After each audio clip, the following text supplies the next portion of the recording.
where faith, culture, and politics collide.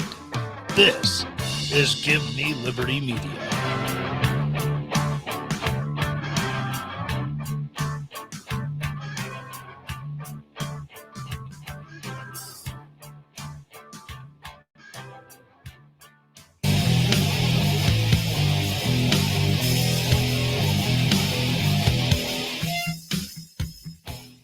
This is the Tyler Morgan Show on Relentless Daring Media Network.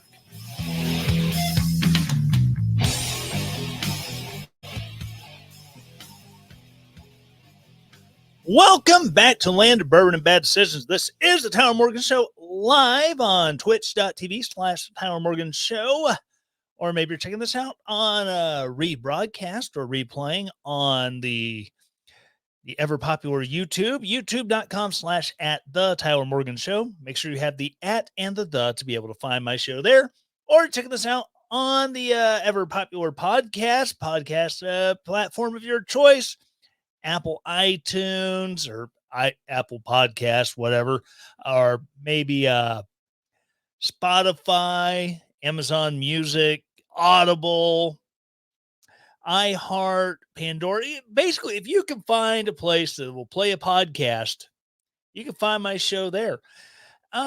Anyways, if you are a new YouTube viewer, please be able to make sure you smash that subscribe button or whatever it is. All them hip kids say. Hit the bell, get notifications. If you're a new podcast listener, please be sure to subscribe, rate, review, and share. It helps the algorithm monsters figure out, how many more people to get to listen to the show. So, before I get into the wild and wacky world of conservative politics, yes, let me go over here, click some buttons, and tell you about beard oil. As you can see, if you're watching this either on the live stream or on YouTube, I'm growing my beard back out. And yeah, I know it's getting a little gray on the chinny chin there, but I'm 40 years old. It's what happens when you get old. Your hair turns gray. And when you're growing out your beard, you need to do an even better job taking care of it. Your skin don't produce the same oils and can be a little bit more irritable. So get some good beard oil for doing that. And I always go to Blue Collar Beardsman for my beard oil. It is a great small local owned company that ships nationwide. And they have great scents that, do a great job conditioning the hair and skin for, growing out your beard and just, try and take care of your facial hair. Because face it, who in the right mind wants a dry, itchy, flaky face that you scratch at the hair underneath, at your skin underneath the hair all day, and it gets brittle and kind of pops off. You end up with, chunks of beard hair landing everywhere around you. You got to take care of it. Just ask any woman with long hair what she does to avoid the split ends and all that. Conditioning is key. So check them out. They have a great lineup of amazing scents. If you become a subscriber, you get the scent of the month every month. And coming up for November, they're paying tribute to the guy who draws all the label designs. He actually came up to the owner and said, when they offered it to him, he said, okay, I want to smell like peanut butter, tobacco, and I don't remember what the third thing was. And so they actually had to get real creative to figure out how to blend, tobacco and peanut butter and whichever the third main scent is to come up with a great scent. So again, this is the kind of stuff you get every month. It's something that is unique. And sometimes they are scent profiles that you wouldn't think would go together. And so they work really hard to come up with a great blend that, again, takes care of your face and smells great too and lasts all day. So check them out, bluecollarbeardsman.com. a beard oil that works as hard as you do. All right. So this week has just been insane. Uh, all sorts of polls coming out that you have the left looking at polls going, "Oh my God, Donald Trump is losing. This is amazing. We love it." Then you have polls coming out that the right is going, "Oh, Donald Trump's he's right there. Donald Trump's going to pull it out. This is amazing. Yes." But I don't know. I don't trust the polls. In 2020, the polls made it seem like you know Trump had a snowball's chance in hell. 2022, it looked like it wasn't just going to be a red wave, it was going to be the red wedding. But in 2020, in a lot of places, Donald Trump underperformed what the polling was saying. In 2022, Republicans, sure as blankety blank blank, underperformed what a lot of the polls were saying. So, that being said, with national polls showing Donald Trump pulling ahead, and the battleground polls showing a one or we'll call it an on average of 1% lead. It's still a toss up. It's still in the margin of error or the margin of cheating. And I don't know. I can't get excited on the polls. I just can't. But I'm not a huge Donald Trump fan. Yes, I voted for him in 2020. I've said many a times I did not vote for him in 2016 when I filled out my absentee ballot in Afghanistan and I sent it in. The presidential vote section of my ballot was blank. I did not mark anyone. I didn't even write in a candidate, just out of protest for everything that's going on. But I also understand that when you have Republicans or Republicans, the air quotes there for you spiffy podcast listeners, you have Republicans who come out and endorse Kamala Harris, the Joe Walsh. Obviously, my favoriteest person in the world, the former Illinois Congressman Adam Kreiselot. Liz Cheney, the Pedo Project, all these guys that come out supporting the woman who spouts Marxist rhetoric, Maoist rhetoric. Because everyone makes fun of Kamala Harris because, her word salad. And she says such brilliant things of, we are unburdened by what has been. Okay, you didn't know this. That is actually Maoist doctrine. Because if you go and you look at Mao and you look at the Mao Revolution and the Cultural Revolution where they smashed the four olds, that was unburdening China from what has been. They're no longer attached to the past. They're no longer attached to these values that made imperial China great, that was making nationalist China great. Of course, nationalist China didn't really get to be around too long because that whole Japanese invasion thing. But that's neither here nor there.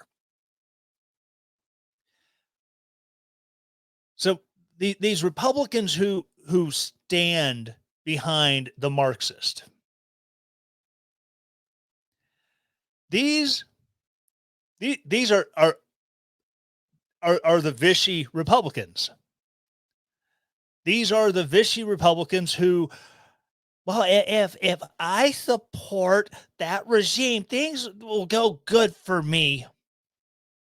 Well, not necessarily, because I've said this before. I've said this a million times. Politically, we are sluts.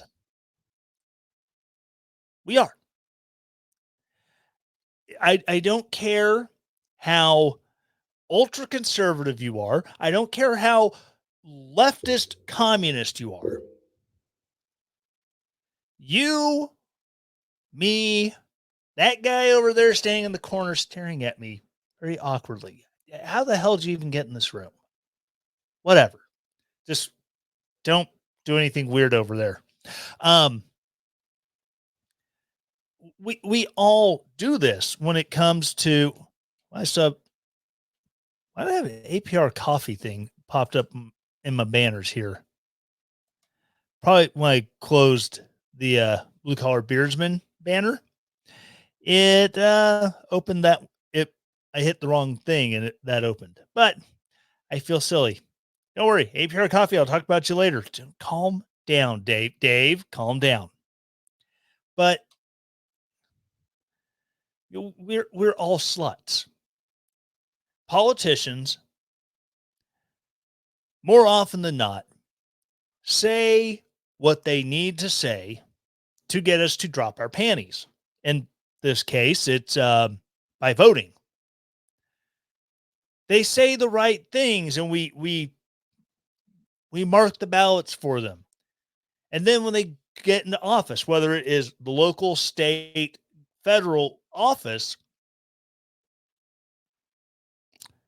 they completely throw us under the bus. They they have they've gotten their nut, and yeah, now they don't have any use for us. And then in 2 years, 4 years, 6 years, whatever the case may be, depending on the office, they come back and they tell us again just how awesome we are. And they tell us all these things again. And they start plying us with the right words, and our panties drop. They get theirs, and then again, it keeps happening every time. I don't know why it keeps happening, but we allow ourselves, again, left, right, middle,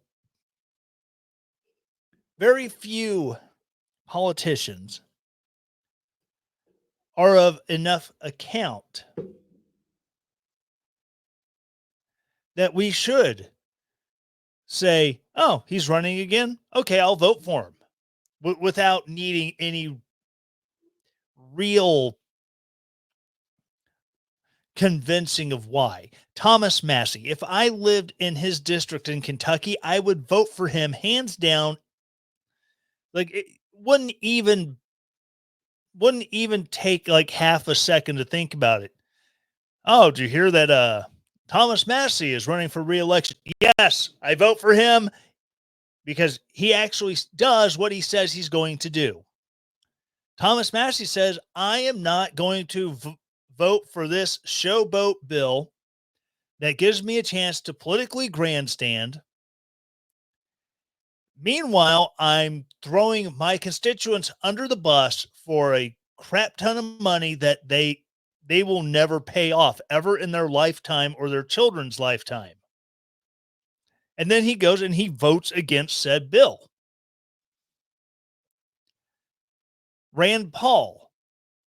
Rand Paul is another one that if I lived in Kentucky every 6 years, I would not have an issue just without even looking at a campaign. Oh, yes, Rand Paul is running for Senate. Yes, please. Mike Lee, if I lived in Utah, I would vote for him because he is a strict constitutionalist. And there might be bills that come up that I personally don't agree with.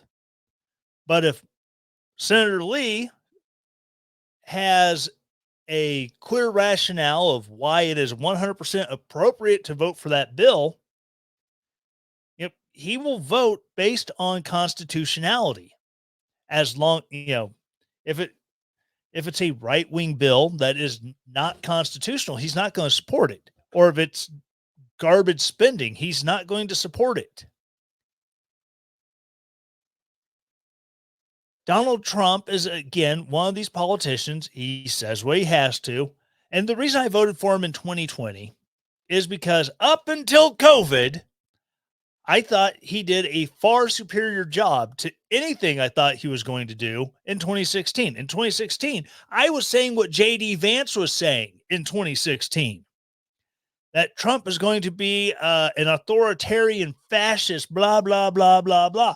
Everything that the left has said every time that he has run for president from 2015 through today, that is what I thought Donald Trump was actually going to be. And I was wrong. Granted, on COVID, he did throw the country under the bus and put it in control, under the control and the auspices of Debbie Birx and Anthony Fauci. Yes, he did say that I'm going to leave it up to the governors. I'm going to let the governors decide what's best for the states because they're right there. They know what's going on and they'll make the best, most beautiful decisions. They'll be tremendous. And then when guys like Ron DeSantis or Governor Kemp in Georgia opened up their states and began saying, okay, these stay-at-home orders are ridiculous. Kids are going to go back to school and stay-at-home orders are done. Donald Trump threw them under the bus and started attacking them. Kemp in Georgia, yeah, he's totally wrong. Ron DeSantis in Florida, totally wrong.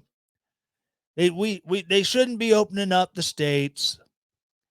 And this is going to be a bloodbath. It's tremendous, tremendous.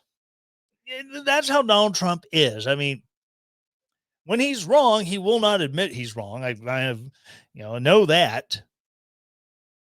But like 90% of the culture war stuff that the right agrees with and believes needs to be fought, Donald Trump stands with that. Do I appreciate, the things that he doesn't necessarily agree with? I mean, he's not a big Second Amendment guy. We know that. He issued the executive order that banned bump stocks, which was later overturned by SCOTUS. It was his administration that really pushed hard for red flag laws after Las Vegas, after Parkland. I mean, who all remembers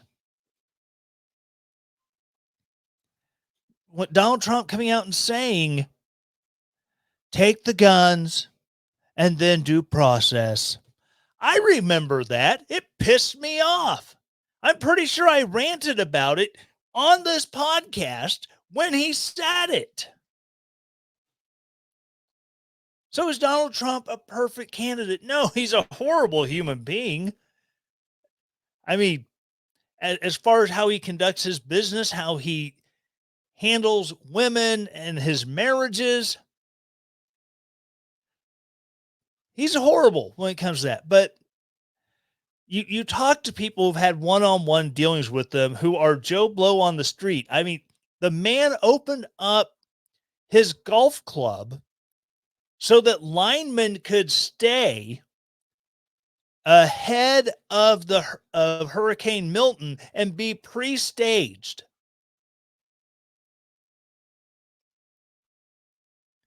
There's been tales of using his personal airplane to fly people to places they needed to be.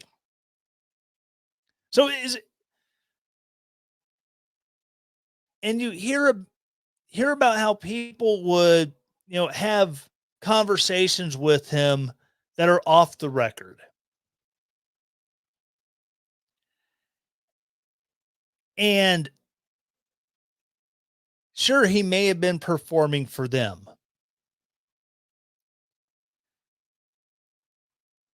but when you have people, everyone talks about how Donald Trump he doesn't care for veterans. The whole suckers and losers thing's been debunked. Well, it was this one guy who said it, so it must be true. It's like, yeah, but everyone else who was there says that he's making it up. Is it possible that the is it possible that his former chief of staff just had personal issues with Donald Trump because Donald Trump would take his, you know, take his counsel under advisement and not necessarily go with everything he said he recommended? Could be. Could it be that as opposed to previous chiefs of staff, Donald they didn't get the same out front, notoriety under Donald Trump because Donald Trump didn't leave so much into the hands of just his chief of staff. I mean, Valerie Jarrett, oh my God, Valerie Jarrett was like out in front every freaking day during the Obama administration during her tenure as chief of staff.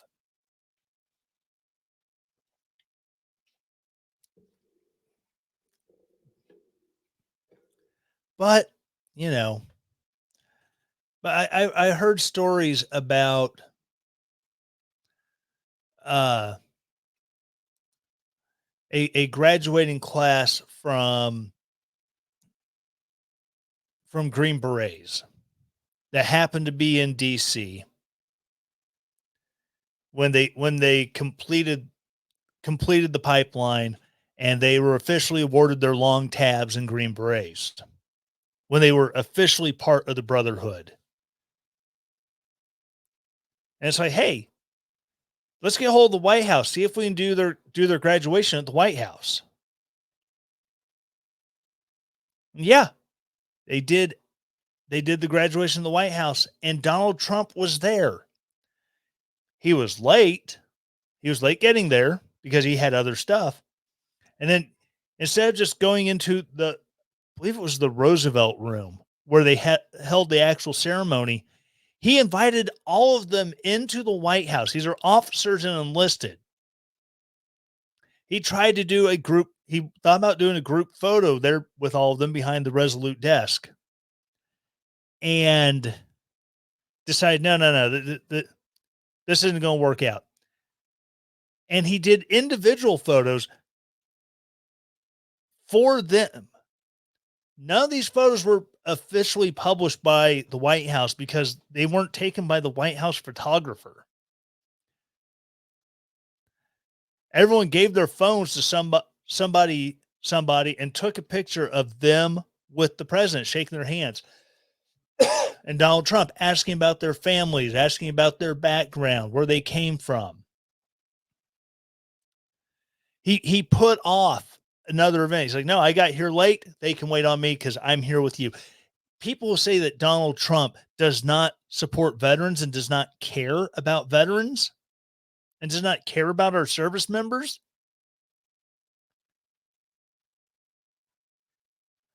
Find, find another president who would do that without making sure all the pictures hit for the headlines, made the headlines because look at what they did. They're so awesome. I mean, hell, Joe Biden couldn't make it through a ramp ceremony when 13 soldiers who died, soldiers, when one soldier, a Navy corpsman, and 11 Marines were killed at the Abbey Gate bombing. He couldn't make it through the ramp ceremony without just look at my watch. Oh, look at my watch again. What freaking time is it? And you heard the parents, the ones who are willing to go on record who just said one to shout, it's it's effing 2:30 or whatever the time was that they said on a in an interview after that.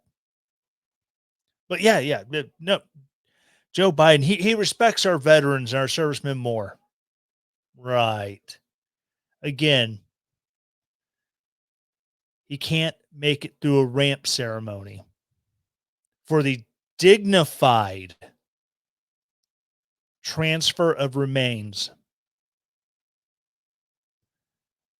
of our servicemen and women who died in service of this country.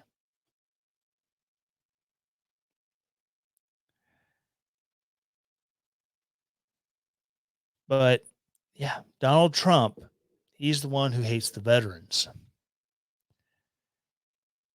Donald Trump's the one who hates our servicemen and women.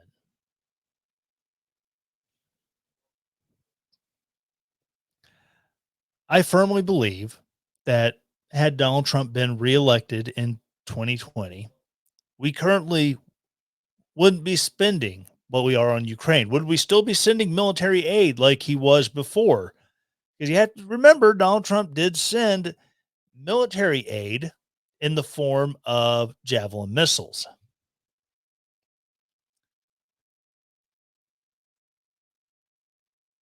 But the amount of money being spent on Ukraine was nowhere near what it is today.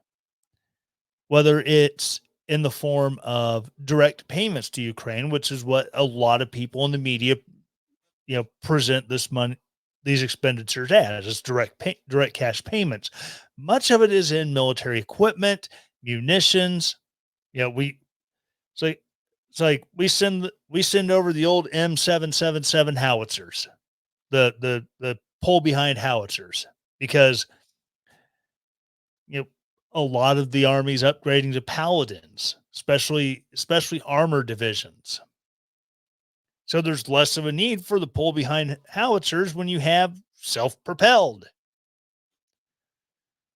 We have they're getting old rockets. It's cheaper, and old missiles. That's cheaper to send them to Ukraine than to have them decommissioned and destroyed here stateside.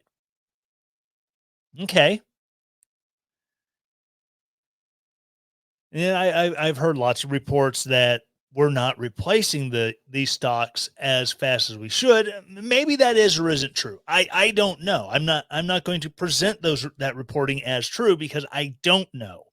And I would be 100% dishonest if I were to say oh, this is 100% fact happening, but it's not. Well, it's reported. It's been alleged, if you will. But things being as they are, I still do not think, had Donald Trump been reelected, that Putin would have gone and invaded Ukraine. I do believe there would have been the continued saber rattling that we saw during the Trump administration, especially when it came to dealing with, how do we maintain peace in Crimea? But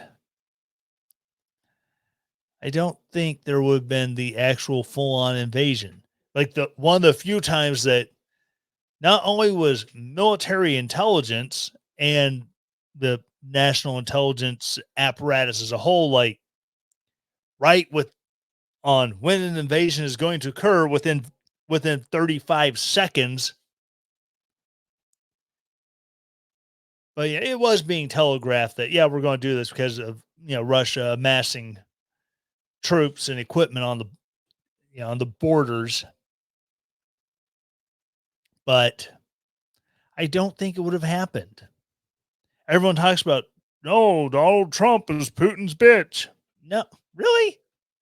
How many countries did Putin invade during the Trump administration? How many did he invade during the Obama administration, during the Bush administration? Yeah, that was another Republican president. You know, George Bush, after Putin invaded the country of Georgia, I looked into Putin's eyes because the eyes are the window of the soul. And there I seen that he's really a good man. And yeah, he's a man of his word, and he's pulled out of Georgia. He got played. Obama got played. Biden didn't even get played. He got rolled over. It's like, yes, Donald Trump is a guy who shakes the trees and he goes out of his way to be this big, brash individual. But at the same time, he somehow manages to keep Rocket Man, as an army general in Korea once called him, little fat bastard. Keep him in check as much as he wants to rattle sabers about his amazing nuclear missiles. Oh, he kept China in check to an extent, but that's just my observations. Now keep in mind, I'm not a professional wonk. I'm not a guy who spends hours studying policy position. I'm just the average dude. I give you my opinions that from that viewpoint.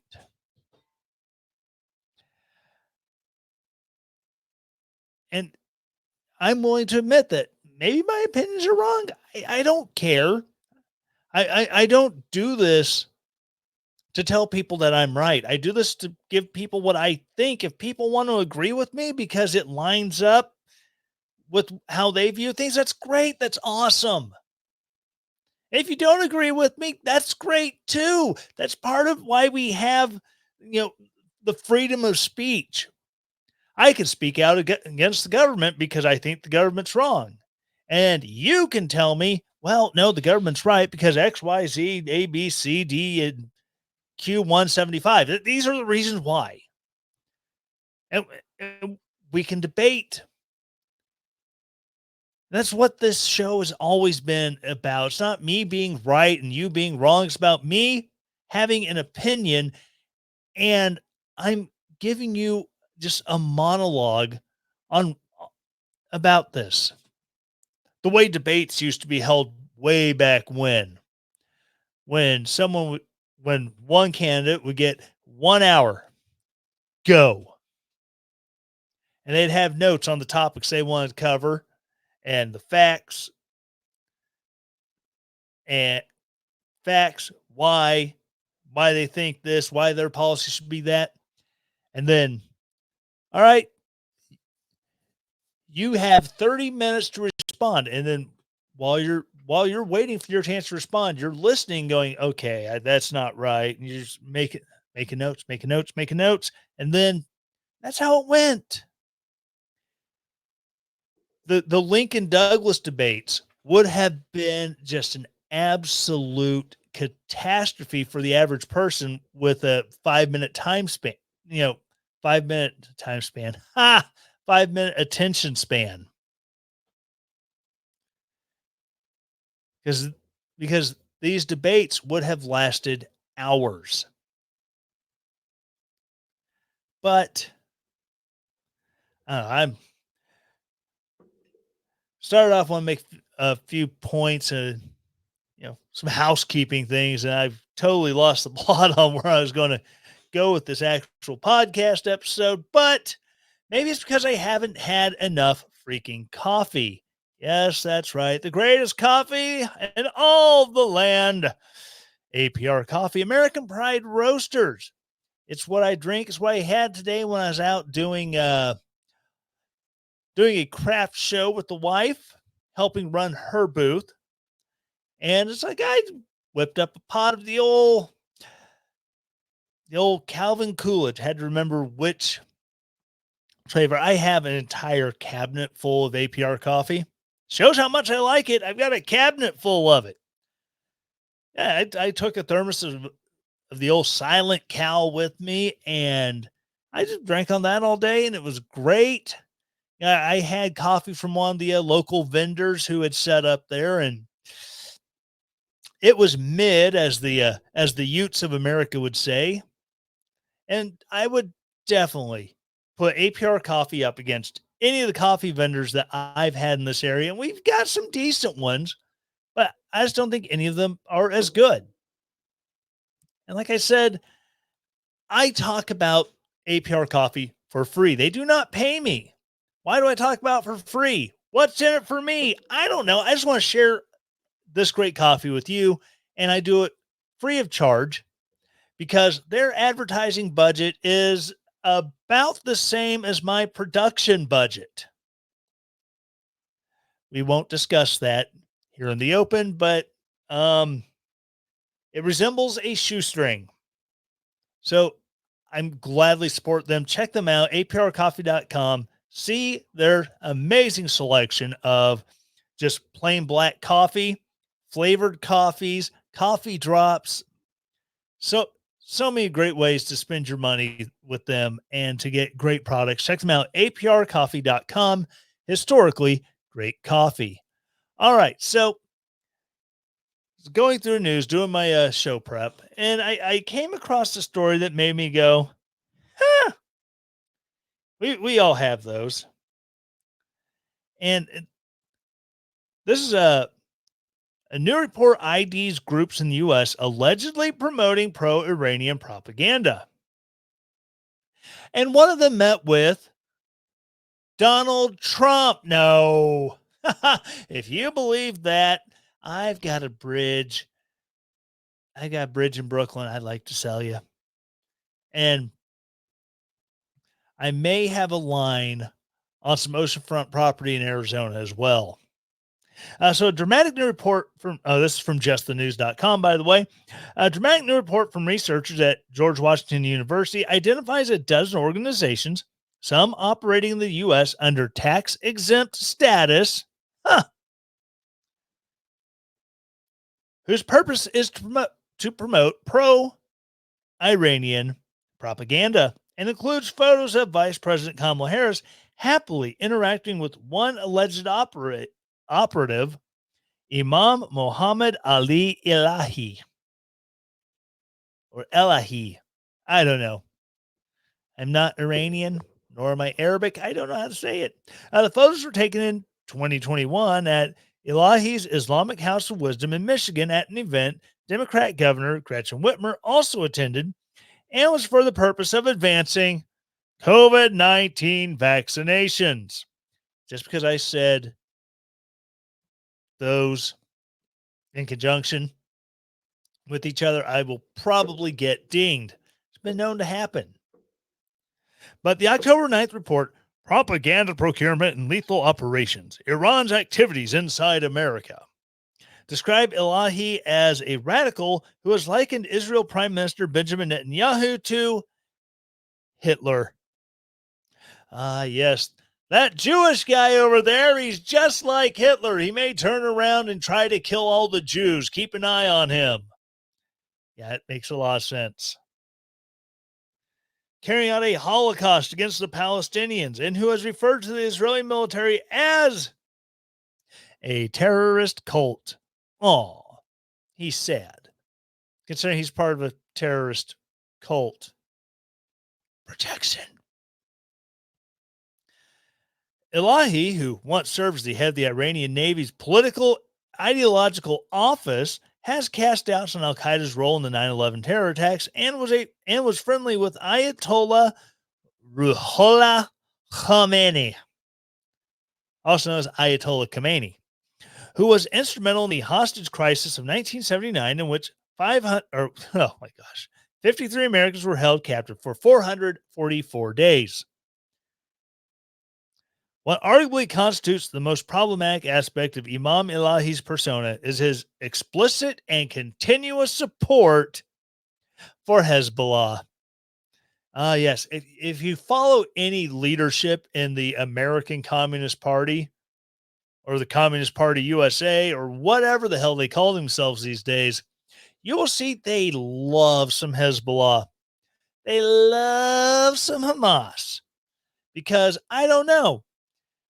Maybe it's because communists who have a long history of being mass murderers, maybe they just have this emotional bond to guys like the douche who got blown up the other day in Israel, who helped plan the October 7th attacks that killed 1,300 people. Dude, what? Why do we have people who are so stupid that they think hating Israel because, yeah, they have killed civilians? That is a fact, but it's misrepresented as far as the context of it goes. And you have the commie rat bastards like that Hinkle guy on Twitter. I don't even know his full name. I know his last name is Hinkle. Uh, pretty sure he's actually a woman named Einhorn. I'm very confused. Um, but you have these guys who just simp so hard for the obvious bad guys that it's like, dude, how can you support? I know you get mad at Israel because they do an airstrike using bunker buster bombs to blow up a single built or a single room inside of an apartment complex full of crippled Palestinian children who use the building as a mosque slash hospital and every other protected thing under the Geneva Conventions they can assign to it, including painting a giant red crescent on the roof. But the Hamas operatives, there's like 5 of them in there who are high value targets. I somehow did not click that silly thing off again. There's high value targets, and the juice is worth the squeeze, according to the military planners in Israel. They shoot the bomb down through the building. It blows up in the room, killing the terrorists they were going for. And 30 or 40 crippled Palestinian children using said apartment building as a mosque slash hospital and everything else protected under the Geneva Conventions are injured or killed. And oh my God, look at how bad it is. Like, whoa, stop. Before you get mad at Israel, let's think about this for a second. In a hostage situation, if in an attempt to shoot and kill an armed hostage taker, police injure or kill the hostage, it's a tragedy, one that people wish could have been avoided, that it didn't end that way. But it did. Sure, they could have been a little bit better shot. They could have been more discerning on when they took their shot. But we all agree that the hostage taker using the human shield is the worst of the two. But we have these knuckle butts who just immediately glom on to, oh, Hezbollah, Lebanon did nothing wrong. Oh, Hamas and Palestine, the West Bank did nothing wrong. It's like, okay, there we blew up a rocket launch site where the rockets were visible. I say we, Israel. Oh, pardon me. Israel blows up a rocket launch site because, oh my gosh, we have eyes on it. They're prepping the rockets right now. So they bomb it. And it's in the playground of a school. Then the nuts come out and they spew this crap. I'm working really hard not to swear. They spew this crap that, oh, they're blowing up Palestinian schools in Gaza. I'm like, no. Number one, they blew up a parking lot, or they blew up the playground, and there were no kids on the playground at the time. And here is the irrefutable evidence that these goat lovers, I should have poured whiskey before tonight. These goat lovers, the grapers of the goats, they use the school because they think, well, in the Geneva, it's going to come out as a Russian accent. Under the Geneva Conventions, a school is untouchable. However, comma, to borrow from Cynical on TikTok, if you're using a protected space to launch military attacks, it is no longer a protected space. I remember being in Afghanistan being shot at from a protected space, that protected space being a mosque. And I'm sure there's lefties who are going to be all, oh my God, you shot at a mosque. Oh, well, you know what? Maybe the asshole inside shouldn't have been shooting at me. Just a thought. I made it 47 minutes and 38 seconds. Oh, well, I've said worse on this show. So the show must go on. Yeah. So back to the article. Some will no doubt interpret the association of Harris, now the Democratic presidential nominee, with Elahi as undercutting her off-stage support of Israel in its ongoing war with Hamas. The report is nonpartisan. One of its authors, Laura Burns, told Just the News. Burns said she does not know how much information Harris had when the photos of her smiling next to Elahi were taken 3 years ago. Okay, giving her the benefit of the doubt. Okay, that's fine.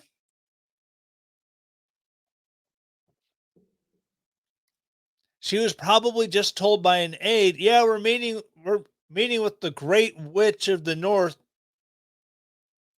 and some guy from a Muslim outreach center. It's probably what she was told. Maybe given his name, but no real deep dive was done into who he was. It's possible. I said, not saying that it's not true. I'm just saying that it's possible that that's how it went out. These are just examples of attempts to gain credibility and influence by rubbing shoulders with people of prominence. Elahi and others in the report, quote, operate under the cloak of organizations that represent a segment of the population, but they don't disclose their true agenda, which is to spread Iranian regime rhetoric for the purpose of radicalizing and recruiting, end quote. Burns also added that one step towards solving the problem would be to rethink the charitable status of the groups operating stateside. Quote, the whole benefit is that you are contributing to the public good, and if an organization is driving the agenda of a sponsor of terrorism like Iran, that's not good for the public good. That's not for the public good. I totally had an extra good in there because I thought it would be fun. There should be extra scrutiny on their tax exempt status.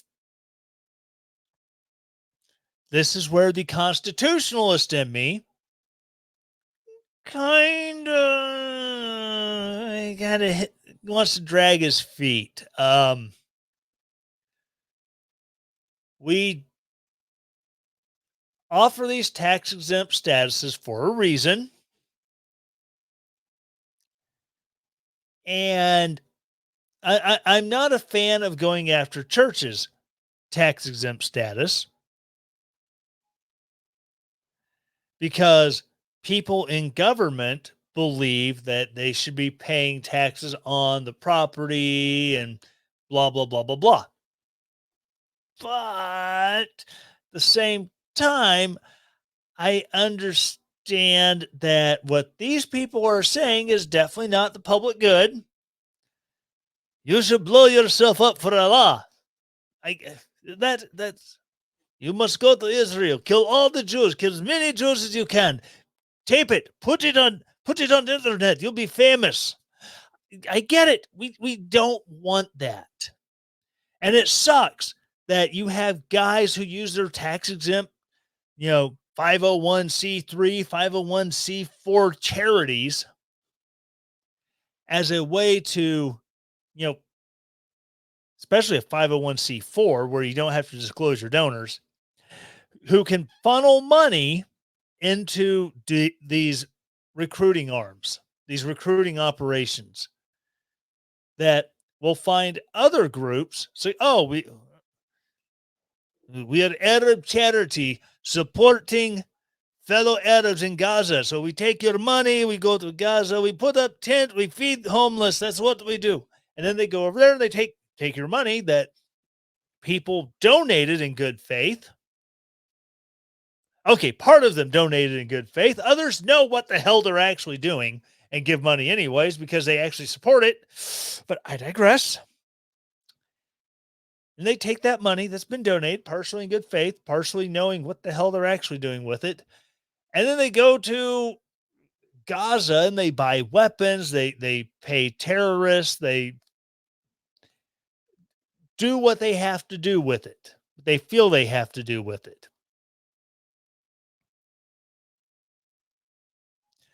But I think, well, not necessarily removing tax exempt status. I think we just need to have a little bit more, I don't know, financial, financial intelligence going on with these to figure out where the money's coming from, where the money's going.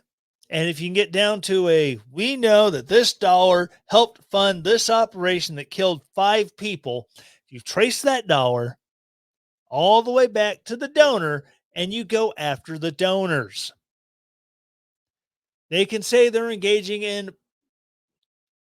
in politically protected speech by donating to a charity. But when you can track their money from their wallet to the dead Israelis, I'm sorry, that is not protected speech.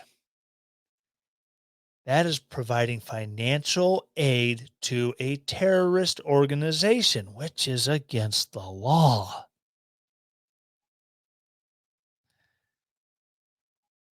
It, freaking redonkulous. But yeah, it just goes on. We doesn't help that we had, Barack Obama, especially when it comes to Iran. Barack Obama, who left a pile of cash on the runway. Well, it wasn't a pile of cash, it was a pallet of cash. And technically, it was Iran's money that was frozen in an American account, and we just gave it back. And as John Kirby, the current national security guy for the White House, the admiral who spent his entire career in the Navy doing public affairs. I don't even know how he got to the rank of any sort of admiral, where public affairs was his entire life and there was no real command. But politics happens everywhere, not just DC. Sometimes it happens just outside the city in Arlington at the Pentagon. But uh, as John Kirby noted, money is fungible. We've given money to Iran under the Biden administration. Not even leaving pallets of cash on the runway like Obama did, but oh, we're just going to give this money to Iran. We're going to make it free so they can buy first aid equipment and then take care of wounded Iranians. You know the thing. And then because money's fungible, we could say, "Up, here's what you're going to spend it on," and then the Iranians go, "Oh yes, we spend it on that. Buy more bombs," and then they just redirect some other funds to cover the aid supplies. It's total sham and totally bogus. All right, so I did mention polls earlier tonight. Before I go, there is some polling data though that really does seem to have Democrats kind of kind of in a funk. This is from Rebecca Zelko. I think I said that right. At the Blaze, black men are hesitating with Harris, and it may cost her the election. Black men are turning their backs on Vice President Kamala Harris and turning out record levels of support for former President Donald Trump. I'm not going to go into the full article, but there's seems to be a lot of evidence that he may carry the largest black vote margin since 1960. Now, again, the polls and election day are two separate things. Apples, oranges. People will lie to a pollster. They'll tell them things they do not believe just because I want to screw with the numbers. It may sound cynical. It probably is cynical, but I'm pretty sure I'm right. They tell pollsters what the pollsters want to hear. So there's a possibility that pollsters are being told by black men, on these polls what they want to hear. They're telling them things that are not true just because it screws with them. And they can laugh at the results when they come out later. I took part in that poll and I lied my ass off. I told them I was voting for Donald Trump, and if Donald Trump could run for a third term, I'd vote for him then. People tell pollsters lots of crazy things. And for a myriad of reasons why. Like I said, people who will tell a pollster they're supporting someone because they're scared to say it out loud in real life. People who are just fall under the chaotic neutral section of their Dungeons and Dragons character orientation. It's like, they really don't care one way or the other. They just like to screw with people. So they screw with people, and they're the ones that tell the conservative poll for the Republican Party that, oh, I'm supporting Kamala Harris. And then they get a call from the DNC doing a poll. Oh, yeah, I'm supporting Trump. It just screws with everybody because chaos reigns. It's not a great outlook on life, but just kind of something to think about. Now, if Donald Trump does manage to, pull the largest black male voter in since 1960, I will be shocked and amazed. But like I said, I'm not buying into it now just because I have seen how polls are wrong in the past, and I'm not going to let it get to me. All right, so that's going to wrap up the show. Wow, I can't believe I only covered two topics in about a half hour each on both. That is not so bad. But speaking of covering single topics, I am going to be recording here shortly a standalone episode. It won't be live. It's going to record it, put it out there, discussing the new big lie. And the big lie is one of those things that it's really hard to say because it's in and of itself, it's, you know, very Hitlerian, because that's what the big lie was about the Jews and concentration camps and all this. You tell, and so for years it was always referred to as the big lie. That, oh no, the Germans, we love the Jews. We love them so much we send them to a special camp, yeah? But then the Democrats really latched onto the big lie with following the 2020 elections, with Donald Trump possibly knowing that some of the cases that he was making, that the election was stolen, were not exactly true. And then I remember hearing about all the time, oh, the big lie, the election steal, lie. But what if I told you that there was a much bigger lie?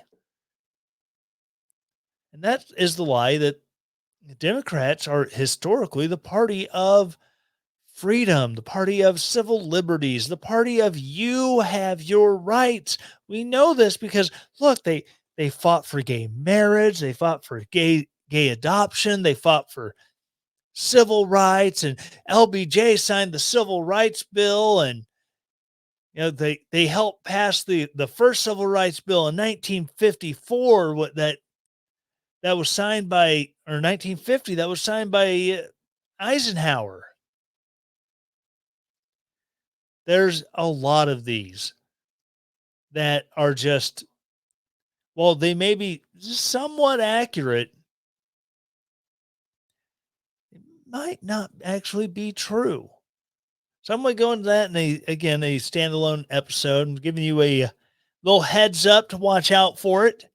So again, thank you so much for listening. If you are a new YouTube subscriber, as I said before, be sure to, or new YouTube viewer, it's getting late. My brain is trying to turn off.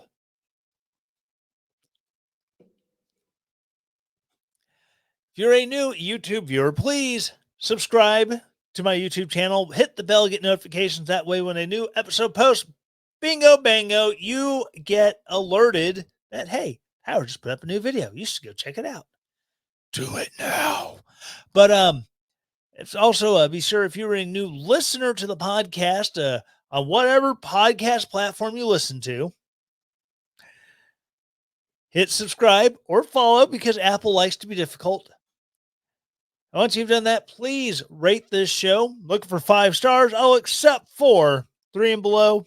Need talk, hit me up on the Twitters at Fake Tyler Morgan. DM me and please explain to me why you felt I deserved a 3 or less. If you're nice, I will gladly accept your constructive criticism. If you're a jerk, I will make fun of you. It's what I do. It's my MO. It's like the guy who said that I'm a wannabe Alex Jones and only ever talk about me. I make fun of him. Like I just did. Huh, weird. But anyways, once you have rated the show, either 5, 4, or 3 and below, and told me why you did it, please write a review. Say something nice. Say something cheeky and pithy. That will make people read it and go, huh, people really seem to like this guy. We're going to go check it out. So Yeah, be sure to check it out. And also, if you want to get more people to check this out, please share this episode or the podcast as a whole. Send it to them, share it, send them the link. That way, sometimes direct marketing is better than just hoping the algorithms work better than that does. Word of mouth is amazing advertisement. If you tell your friends, hey, you should check this out, odds are they're probably going to check it out. And again, I know it's asking you to do things for the betterment of my podcast. And believe me, I thank you and I am thankful for everyone who is willing to go out and share this with somebody. I'm thankful for everyone who decides that, you know what, my friend told me about this. I'm going to check it out. Thank you very much. You're great. Love y'all. And as always, I had to plan stuff here. And as always, stay relentless. The Tyler Morgan Show is a relentless daring media production. The Tyler Morgan Show is supported by its listeners. To support the show, go to ko-fi.com/Tyler Morgan Show to donate there, or relentlessdaring.com and hit the donate button at the top of the page to set up your donation. All music used in the Tyler Morgan Show is used with permission from purpleplanet.com, link in the show notes. 2 Timothy 1:7.